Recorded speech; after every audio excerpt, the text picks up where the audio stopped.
Deus continue abençoando a sua vida. Hoje, o tema é o lugar secreto, baseado em Mateus, capítulo 6, o verso 6, que nos diz assim: Mas ao orar, entre no seu quarto e, fechada a porta, ore ao seu Pai que está em secreto. E o seu Pai, que vê em secreto, lhe dará a recompensa. Aquele momento pelo qual nós exercemos a comunhão com o Senhor. Onde nós conversamos com Ele, apresentamos as nossas necessidades. E podemos até, meus queridos, continuar a leitura neste capítulo 6 de Mateus, porque é muito importante as orientações que o próprio Jesus nos dá a respeito da oração. O verso 7 diz assim: E orando, não usem vãs repetições, como os gentios, porque eles pensam que por muito falar serão ouvidos. O que acontece muitas vezes conosco? Nós apresentamos ao Senhor nossas necessidades e de vez em quando nós temos o costume de repetir o que nós havíamos pedido ao Senhor, o que nós havíamos entregado a Ele, como se o Senhor esquecesse. E o Senhor não esquece. Ele só age no momento certo e não no tempo pelo qual nós queremos. Por isso que nós precisamos confiar em Deus.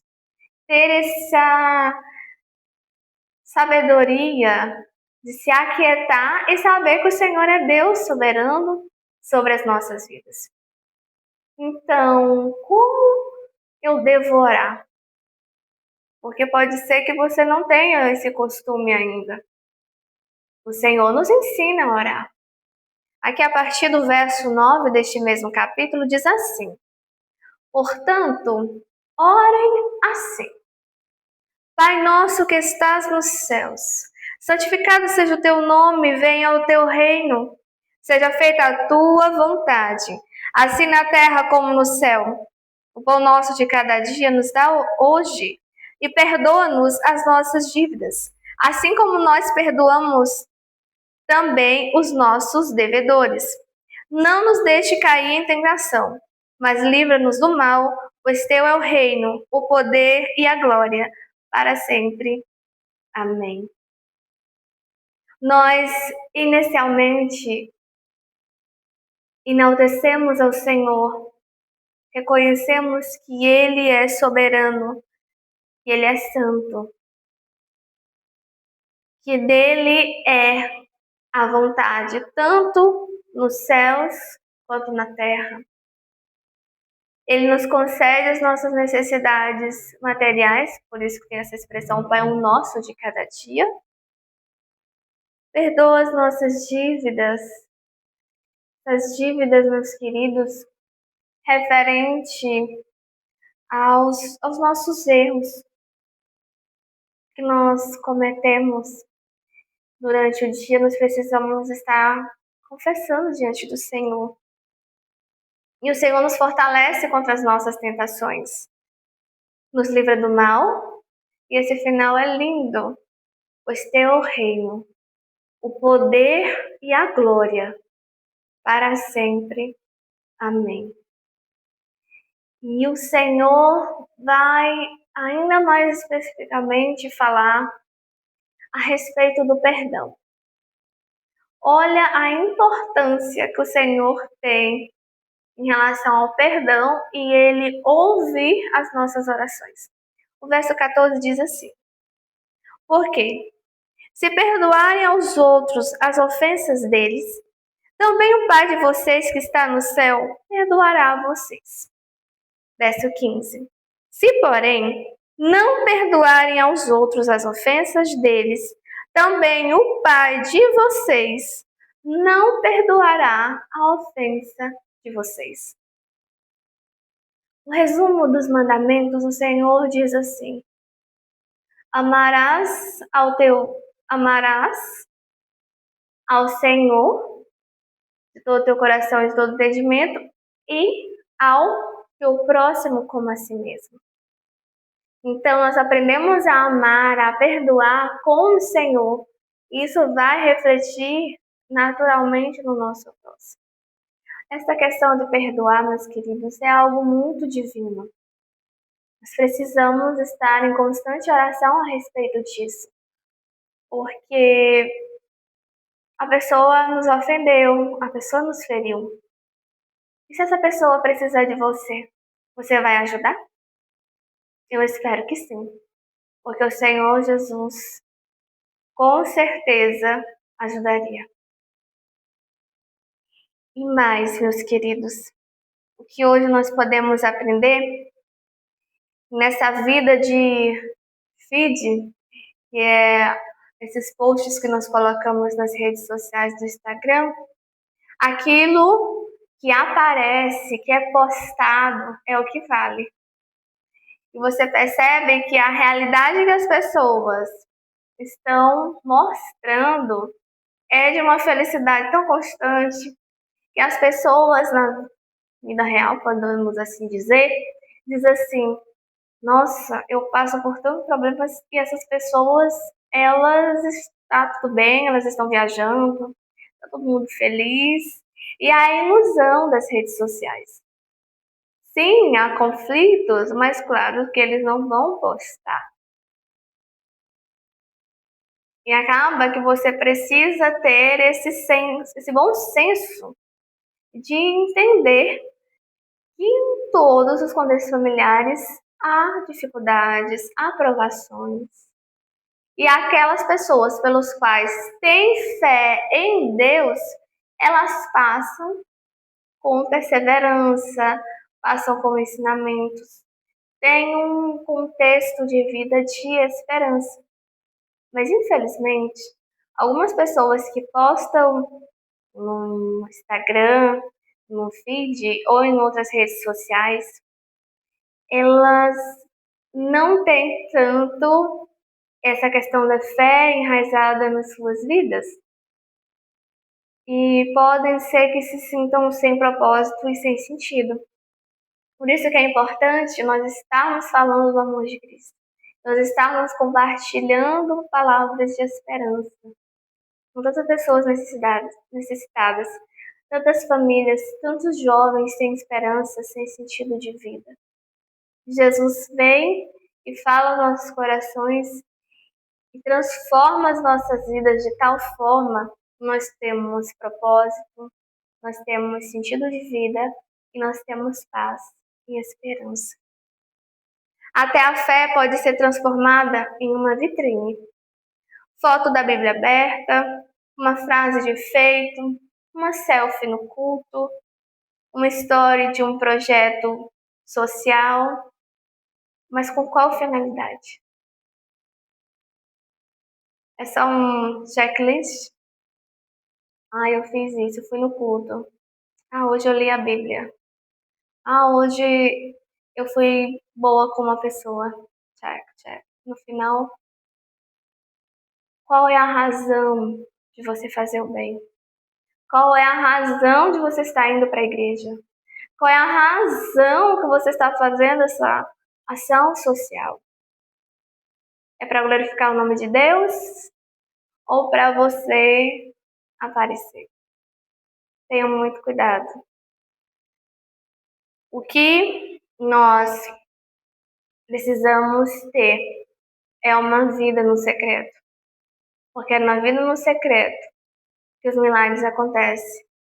Que o Senhor Jesus opera a transformação nas nossas vidas, a ponto disso refletir fora com as pessoas ao nosso redor, especialmente da nossa casa, e se estendendo para a nossa comunidade e demais localidades pelas quais nós temos contato com pessoas. Quantos de nós temos uma fé que existe no palco, mas desaparece no quarto? Quantos de nós temos mais conteúdo sobre Deus no feed do que uma conversa real com Deus no secreto? Então, essa inconsistência de oração no secreto para uma vida aparente de devoção compartilhada, mas você realmente está vivendo uma vida de oração, uma vida de consagração ao Senhor? Ou você está só aparentando ter uma maneira de vida cristã? Para Jesus, oração verdadeira é coisa de cofre, não de vitrine. É tesouro guardado, não uma performance exibida. O Pai está em secreto. Ele não está correndo atrás de palco. Ele habita o lugar secreto. Se você quer encontrá-lo, precisa ir onde ele está, no íntimo. O Pai vê em secreto. Ele vê o que ninguém aplaude. Ele vê lágrima que ninguém viu. Orações que ninguém ouviu. Renúncias que ninguém percebeu. O Pai recompensa em secreto. A recompensa de Deus não é só visibilidade. É transformação, paz, identidade, direção, presença. Se o seu altar secreto estiver de pé, você aguenta qualquer coisa no público. Se o seu altar secreto estiver caído, você desaba em qualquer coisa no público. Como está seu altar? Como estão seus momentos do secreto com Deus?